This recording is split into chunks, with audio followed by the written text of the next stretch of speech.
ಒಂದು ಸಣ್ಣ ಮನೆಯಲ್ಲಿ ಇಬ್ಬರು ಹುಡುಗರು ವಾಸಿಸುತ್ತಿದ್ದರು. ಒಂದು ಸಂಜೆ ಅವರು ಒಂದು ಮೇಜಿನ ಬಳಿ ಕುಳಿತು ವಿವರವಾದ ನಕ್ಷೆಯನ್ನು ಅಧ್ಯಯನ ಮಾಡುತ್ತಿದ್ದರು. ಅವರು ಏನೋ ದೊಡ್ಡದನ್ನು ಯೋಜಿಸುತ್ತಿದ್ದರು.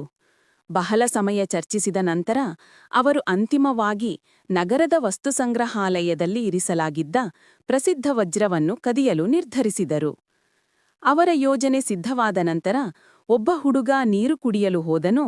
ಇನ್ನೊಬ್ಬನು ತನ್ನ ಚೀಲವನ್ನು ಅಗತ್ಯ ಉಪಕರಣಗಳಾದ ಹಗ್ಗ, ಕೈಗವಸುಗಳು ಮತ್ತು ಬ್ಯಾಟರಿಯೊಂದಿಗೆ ಪ್ಯಾಕ್ ಮಾಡಲು ಪ್ರಾರಂಭಿಸಿದನು. ಎಲ್ಲವನ್ನೂ ಸಿದ್ಧಪಡಿಸಿದ ನಂತರ ಅವರು ಸದ್ದಿಲ್ಲದೆ ಮನೆಯಿಂದ ಹೊರಬಂದು ತಮ್ಮ ಬೈಕು ಹತ್ತಿದರು.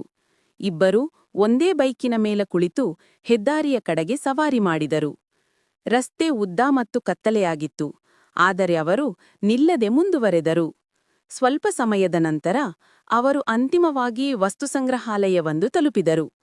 ಅವರು ತಮ್ಮ ಬೈಕನ್ನು ಗುಪ್ತಸ್ಥಳದಲ್ಲಿ ನಿಲ್ಲಿಸಿ ವಸ್ತುಸಂಗ್ರಹಾಲಯದ ಗೋಡೆಯ ಕಡೆಗೆ ಎಚ್ಚರಿಕೆಯಿಂದ ಚಲಿಸಿದರು.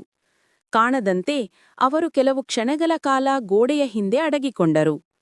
ಪ್ರದೇಶವು ಸ್ಪಷ್ಟವಾದಾಗ ಅವರು ವಸ್ತುಸಂಗ್ರಹಾಲಯದ ಗೋಡೆಯ ಮೇಲೆ ಬಲವಾದ ಹಗ್ಗವನ್ನು ಎಸೆದು ನಿಧಾನವಾಗಿ ಮೇಲಕ್ಕೆ ಏರಿದರು. ಅವರು ಮೇಲಕ್ಕೆ ತಲುಪಿದ ನಂತರ ಅದೇ ಹಗ್ಗವನ್ನು ಬಳಸಿ ವಸ್ತುಸಂಗ್ರಹಾಲಯದ ಆವರಣದೊಳಗೆ ಇಳಿದರು. ಮೌನವಾಗಿ ಚಲಿಸುತ್ತಾ ವಜ್ರವನ್ನು ಇರಿಸಲಾಗಿದ್ದ ಕೋಣೆಯನ್ನು ತಲುಪಿದರು. ಅವರು ಎಚ್ಚರಿಕೆಯಿಂದ ಬೀಗವನ್ನು ಮುರಿದು ಕೋಣೆಗೆ ಪ್ರವೇಶಿಸಿ ವಜ್ರವನ್ನು ತೆಗೆದುಕೊಂಡರು.